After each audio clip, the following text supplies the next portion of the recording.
You know, sometimes life surprises you in the quietest, most heartbreaking ways.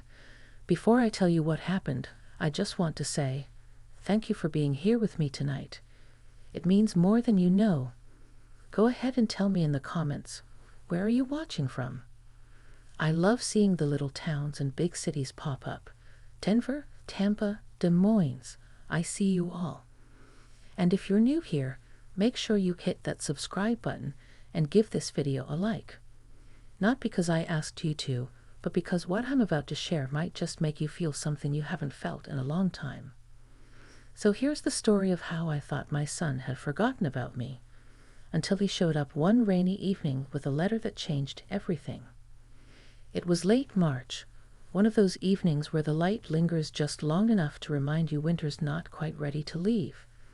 The air smelled like wet pine and the faint sweetness of my neighbor's magnolia tree. I'd just finished washing the dinner dishes, meatloaf and mashed potatoes for one again, and I was drying my hands on that old checkered towel that used to belong to my mother. My house was quiet, except for the ticking of the wall clock and the hum of the refrigerator. That's the kind of silence that wraps around you when you live alone. It's not peaceful, it's heavy. I hadn't seen my son, Daniel, in nearly 3 years. We talked a few times, birthdays and holidays mostly, the kind of polite conversations that skimmed the surface but never dived deeper. He was busy building his life in Chicago, he'd say. A job at an architecture firm, a girlfriend named Rachel. Although I wasn't sure if that had lasted. I didn't want to pry, and he didn't offer much. That was our dance, unspoken and awkward, like two people who loved each other but had forgotten how to show it. That evening I was sitting by the window, the one that faces the old oak tree out front. I sipped my tea, scrolling aimlessly through photos on my phone, when the doorbell rang. It startled me. I don't get visitors. I almost didn't answer, but when I looked through the glass panel, my heart skipped. Daniel stood there, soaked from the rain, holding something in his hand. A letter. Not a package or a bag, just a single white envelope, damp around the edges. For a moment, I froze. I wanted to open the door right away, run to him, throw my arms around him, like I used to when he was little. But I didn't. Instead, I opened it slowly, my voice trembling. Daniel? What on earth? Are you okay? He looked older. Tired, maybe. His hair had gotten longer, curling slightly at the back of his neck, and there was stubble on his face. His eyes, those same gray-green eyes he got from his father, looked uncertain. "Hi, Mom," he said softly. "Can I come in?" I stepped aside, and he entered, bringing the smell of rain and city air with him. He set the envelope on the table, like it was something fragile, and then rubbed his hands together to warm them. "I wasn't sure if you'd be home," he said. "I'm always home," I replied, and instantly regretted how lonely that sounded. We sat across from each other at the kitchen table. I poured him tea, just like I used to, and we both watched the steam rise between us. There were so many words I wanted to say. How much I missed him. How many nights I'd prayed he'd call. How proud I was of him. But they all got stuck somewhere between my chest and my throat. He reached for the envelope. "I brought you something. I didn't know if I should mail it, but I wanted to give it to you in person." I hesitated. "What is it?" "It's from Dad." Those words hit me like a wave. His father, my ex-husband, had passed away last year. We hadn't spoken in nearly a decade before that. He'd moved on, started a new family. When he died, Daniel went to the funeral. I didn't. I told myself I didn't need closure, but the truth is, I was too afraid to face the past. Daniel slid the letter across the table, and for a moment, neither of us moved. The envelope was yellowed at the corners, the handwriting unmistakable. Michael's. "He wrote it before he died," Daniel said quietly. "He asked me to give it to you when I thought the time was right." I stared at the envelope, tracing the edges with my fingers. My heart pounded so loud I could barely hear the rain outside. "Why now?" I'd whispered. He took a deep breath. "Because I think you need to read it, and maybe I needed to be here when you did." I nodded slowly. The room felt smaller somehow, the air thick with things unsaid. I opened the envelope carefully, pulling out a single folded sheet. His handwriting was just as I remembered, sharp and deliberate, but softer now, as if time had gentled his hand. As I read, my eyes blurred with tears I didn't expect. The words were simple, but they carried the weight of years. Regret, love, apologies that came too late. He wrote about the things he wished he'd done differently, how he wished he'd tried harder to keep our family together, how proud he was of Daniel. And then there was a part for me, words that I hadn't realized I needed to hear until that moment. "I never stopped caring for you," he'd written. "I just didn't know how to love you the right way."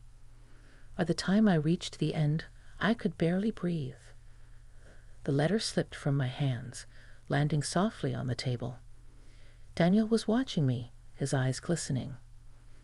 "I didn't know he'd written that," he said quietly. "He gave it to me right before he passed. I didn't know if I should bring it. I didn't want to hurt you." I wiped my tears and reached across the table, taking his hand. "You didn't hurt me, sweetheart. You brought me something I didn't even know I needed." We sat there for a long time, just holding hands, the rain whispering against the window. In that silence, something shifted. The distance between us, the years of misunderstanding and silence, started to fade, replaced by something tender and real. Later, when he stood to leave, he hesitated at the door. "Mom," he said softly, "I think I forgot how much I missed this place." I smiled through my tears. "You can always come back, Daniel. You never stopped being home here." After he left, I sat back at the table, the letter resting beside my cup of cold tea. The house was quiet again, but it didn't feel empty this time. The letter wasn't just a message from the past. It was a bridge between me and Michael, between me and Daniel. That night, as the rain slowed and the moonlight broke through the clouds, I realized something. Sometimes the people we think have forgotten us are just finding their way back in their own time. And sometimes love doesn't fade, it just waits. I didn't know what tomorrow would bring, but for the first time in years, I felt whole. And that was enough. You know that feeling when you wake up after a long night of crying? Your eyes are puffy, your head feels heavy, but your heart feels a little lighter. That's how I woke up the next morning after Daniel's visit. I sat there at the edge of my bed, sunlight spilling through the curtains, the world feeling both softer and sharper all at once. And before I go any further, I want to pause and thank all of you who've been watching and listening to my story. You've made this space feel less lonely. Tell me, where are you tuning in from tonight? I love reading your comments. From small towns to big cities, each one feels like a little light flickering back at me. And if you haven't already, go ahead and subscribe. Maybe hit that like button too. Not for the numbers, but because maybe this story is reminding you of something, or someone, you've loved and lost. Anyway, that morning I sat at the table where Daniel and I had shared tea the night before. The letter was still there, lying next to a half-burned candle and an empty mug. I picked it up again, tracing the creases with my fingers. The paper smelled faintly of old ink and cedar. Michael always used to keep cedar boxes for everything, even his letters. Funny how scents can drag you through time. I read it again, slower this time. Every line felt heavier. "I never stopped caring for you," he had written. "I just didn't know how to love you the right way." Those words wouldn't leave me. They echoed in my chest like an old song that suddenly made sense. And just like that, all those years came rushing back. The laughter, the arguments, the cold silences that stretched for days. We'd married young, too young maybe, and built a life out of hope and stubbornness. But somewhere along the way, the walls went up. He worked late. I kept the home running. We stopped talking about the small things, and then the big ones. And when it all finally broke, we pretended it didn't hurt as much as it did. The sound of a car pulling into the driveway broke my thoughts. When I looked out the window, I saw Daniel's old truck. He hadn't driven that thing in years. I rushed to the door, half surprised, half afraid. He stepped out, holding a grocery bag in one arm and a coffee in the other. "Thought you might need breakfast," he said, smiling in that shy way he used to when he was a kid. I laughed, though my throat tightened. "You didn't have to do that."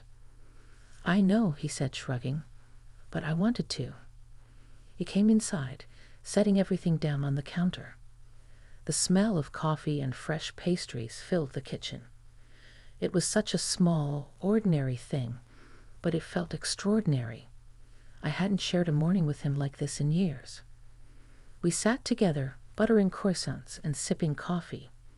It started quiet, but then little by little, the conversation opened up. He told me about his life in Chicago, the long work hours, the loneliness, the feeling that something was missing. He said he'd been thinking about moving somewhere quieter, maybe back home. I tried to keep my voice steady. "You mean here?" He smiled. "Maybe. I don't know. I miss this. I miss you." That's when the tears came again, uninvited but honest. I reached over and touched his cheek, just like I used to when he was small. "You have no idea how much I've missed hearing that." He nodded, his voice low. I think I forgot how to say it. We spent the rest of the morning sorting through old photo albums.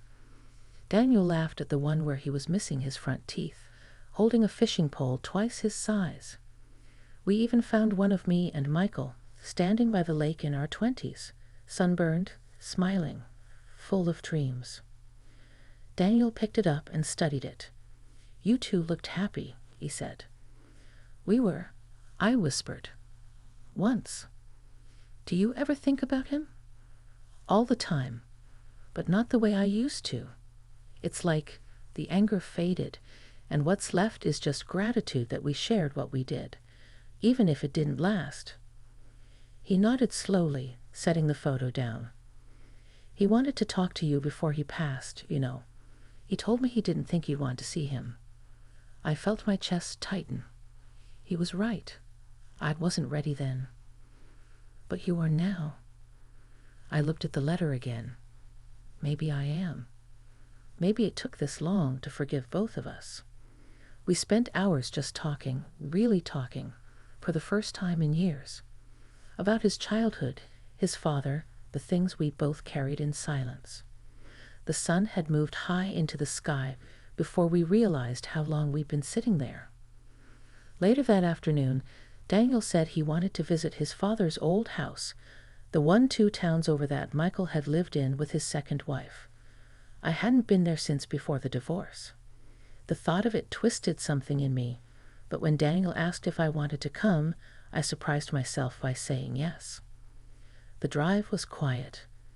The road wound through golden fields and bare oak trees, the kind of landscape that hums with memories. Daniel drove with one hand on the wheel, the other resting on the letter he brought. When we pulled into the old driveway, I almost didn't recognize the place. The paint was peeling, and the garden was wild, but it still carried a piece of him. Daniel got out first, walking slowly toward the porch. I followed, my heart pounding. Inside, everything smelled faintly of dust and cedar. Michael's things were still there. The old armchair, the bookshelves, even that ridiculous lamp he'd insisted on keeping. And then Daniel led me to a small wooden box on the mantel. "He kept this for you," Daniel said. "I found it after he died. I didn't open it. I thought you should." My hands trembled as I lifted the lid. Inside was a collection of small things, a seashell from our honeymoon, a faded movie ticket, a photograph of me holding baby Daniel, and a small note in his handwriting. It read, "If she ever sees this, tell her I never stopped believing in her." I stood there, tears spilling freely, my fingers brushing the objects like they were holy. Daniel put his arm around me, and I leaned into him, feeling the steady beat of his heart. "Mom," he whispered, "I think he really did love you, in his own way." "I know," I said softly, "and maybe that's enough now." When we left, the sky had begun to glow with the colors of dusk, gold and rose and quiet gray. I felt something lift from me, something I didn't realize I'd been carrying for years. On the drive home, Daniel turned to me and said, "I think coming back here was the right choice." I smiled at him, tears drying on my cheeks. It was, for both of us. That night, as I sat by the window again, I felt a strange peace. Life had taken so much, but it had also given me this small chance to heal, to reconnect, to begin again. And I realized that sometimes love doesn't disappear. It just changes shape. You ever notice how life has a way of circling back to the places you thought you'd left behind? I've been thinking about that a lot lately. Before I go on, I just want to say, thank you for still being here, listening to this story. You've made these nights feel less lonely for me. Tell me again, where are you watching from tonight?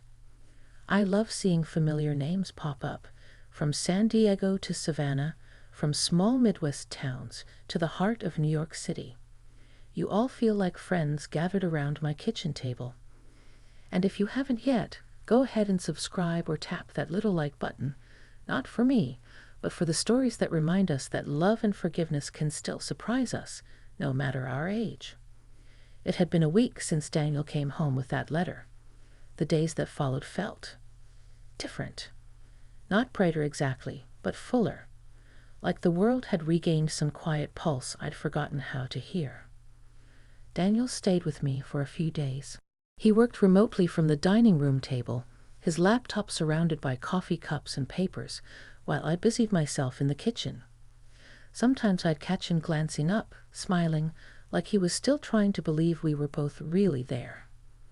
One morning, as I was folding laundry, he came in with his phone in hand. "Mom," he said, "Rachel called. She wants to come by this weekend." I froze for a second. I'd never met Rachel, only heard her name in passing. Their relationship had always seemed distant. I wasn't sure if that was because of him or her. "Oh," I said, forcing a smile. "That's nice." He looked hesitant. "I think she's part of the reason I came home. Things between us have been complicated." I nodded. They usually are. He laughed quietly. "You and Dad made it look easy when I was a kid." "Trust me," I said, folding a towel. "It wasn't." He didn't say anything for a moment. Then softly, "I know." The weekend came faster than I expected. Saturday morning arrived with a soft drizzle, the kind that makes everything smell like fresh earth. I was making cinnamon rolls, my small attempt to make things feel warm and welcoming, when a car pulled into the driveway. Rachel stepped out, holding an umbrella. She was lovely. Tall, dark hair tucked behind her ears, a calm presence about her. When she came in, she smiled politely, but there was something guarded in her eyes. "It's so nice to finally meet you," I said, drying my hands on a towel. "You too, Mrs. Hart." "Oh, please call me Anne." We sat around the table, the three of us, sipping coffee and pretending not to notice the tension that floated just beneath the surface. Daniel kept glancing between us, as if worried one of us might say the wrong thing. After a while, Rachel set her cup down and said, "Daniel told me about the letter." I nodded. It was unexpected. "I'm glad he gave it to you," she said quietly. "He's been carrying that around for months. It was eating at him." Daniel gave her a look, half warning, half grateful. I could tell there was more behind those words than she was saying. Later, when Daniel went to take a phone call, Rachel and I were left alone in the kitchen. The rain tapped gently on the window, and for a moment we just listened to it. Then she said, "He's been struggling, you know." My heart tightened. With what? Everything. The job, his dad's death, feeling like he doesn't belong anywhere. He tries to stay busy, but he's been lost. I swallowed hard. I suppose I should have known. She looked at me, her expression softening. He blames himself for a lot of things, for how far he drifted from you. He doesn't say it, but it's there.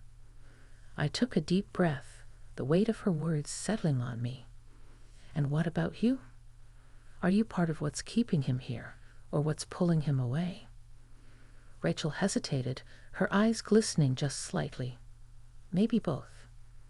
There was honesty in her voice, raw and uncertain.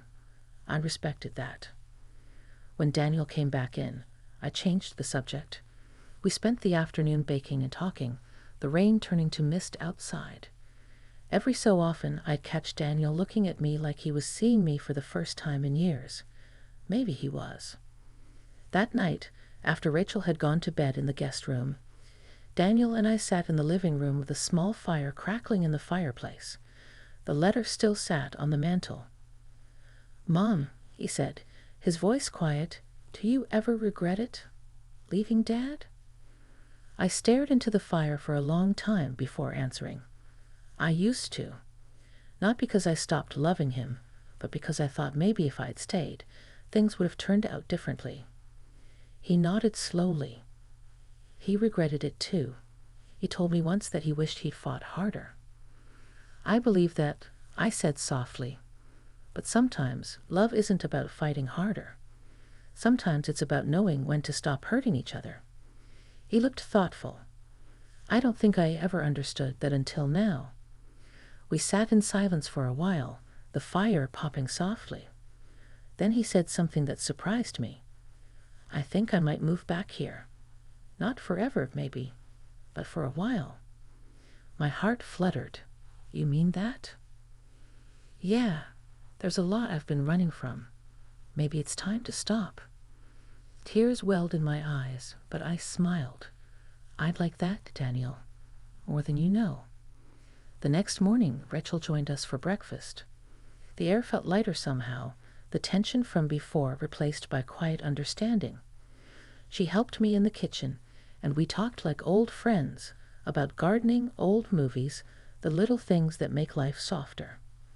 When Daniel went out to get more coffee, she turned to me and said, "He needs this, you know, being here, with you. He doesn't say it, but this place feels like home to him again." I nodded. It feels like home again to me, too. That afternoon, as the sun broke through the clouds, we all went out to the garden. The ground was damp, the air fresh. Daniel picked up a shovel and started turning the soil where my old rose bushes used to grow. Rachel knelt beside him, her laughter blending with his. I stood on the porch watching them, a quiet warmth blooming in my chest. For the first time in years, my house wasn't filled with silence. It was filled with life. Later that evening, when the light faded and the stars began to appear, I found myself back at the window, the one that looked out over the oak tree. I thought of Michael then, not with bitterness, but with peace. Maybe this was what his letter had meant to do. To remind me that love, in all its forms, has a way of finding us again, even after we think it's gone. I whispered into the quiet, "Thank you, Michael." And for a moment, I could almost feel him there, in the soft glow of the evening, in the laughter echoing down the hall, in the home that finally felt alive again. Before I tell you how it all ended, let me just pause and say how grateful I am that you're still here, listening. It's been such a journey, hasn't it? These memories, these moments, they've become something more than just a story to me. They've become a reminder that love, forgiveness, and family never truly fade away. Tell me in the comments where you're watching from tonight. I love seeing your messages. Maybe you're in Arizona, maybe in Maine, maybe right here in the Midwest like me. Wherever you are, thank you for keeping me company through this story. And if you haven't yet, don't forget to subscribe and give the video a like. It helps this little corner of the world stay alive, one story at a time. It was late May when everything finally came full circle. The lilacs in the yard were in full bloom, their scent drifting through the open windows, mingling with the sound of birds and the hum of an old radio playing soft country music. Daniel had been staying with me for nearly a month by then, working remotely during the day, fixing things around the house on weekends. The creaky door, the leaky faucet, the porch light that hadn't worked in years. He'd touched them all, as if by mending the house, he was mending something between us too.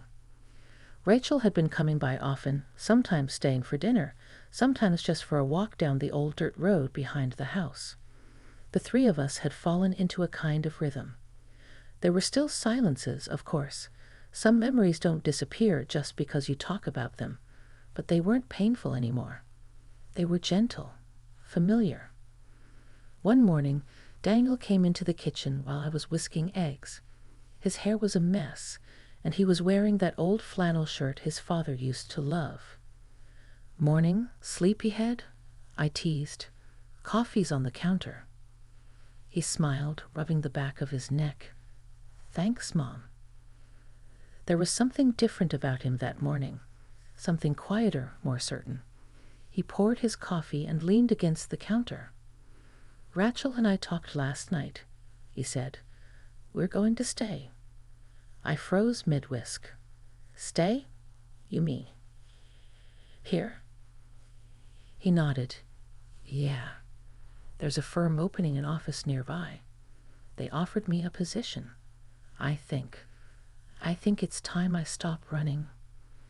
My chest tightened, that familiar ache of joy and disbelief mixing all at once. "Are you sure, Daniel? I don't want you to feel like you have to stay for me." He smiled. "It's not for you, Mom. It's because of you. Because this place, us, it feels like home again." For a moment, I couldn't speak. I just reached out and hugged him, holding on tighter than I meant to. "Your father would be so proud," I'd whispered. He pulled back, eyes glistening. "I think he'd want this too." That weekend, we decided to plant a new garden in the backyard. It had been years since I'd had the heart for it. The soil had gone dry, the weeds had taken over, but Daniel cleared it out with steady hands, and Rachel knelt beside me, gently pressing seeds into the earth. We planted roses, of course, Michael's favorite. And when the sun began to set, painting the sky in those deep oranges and purples that always make me think of him, Daniel placed a small wooden box at the edge of the garden. It was Michael's box, the one we'd found in his old house. Inside, we placed his note, the seashell, the photograph of baby Daniel. I watched as Daniel knelt and buried it beneath a new rose bush. "For him," he said softly. I nodded, my voice trembling. "For him, and for us." We stood there for a long time, the three of us, watching the light fade. The air smelled of lilacs and earth, and for the first